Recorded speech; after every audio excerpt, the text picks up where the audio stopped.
నమ్మనని చెబితే ఏం చేస్తావు? నమ్మనని నవ్వుకొని చాలే పొమ్మంటావు.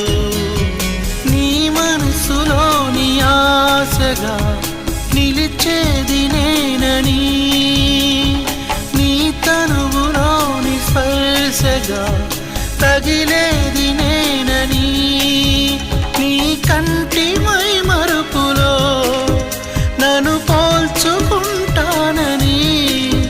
తల ఆంచి నీ గుండెపై నా పేరు వింటానని నీకు చెప్పాలని ఒకే ఒక మాట మదిలోనగా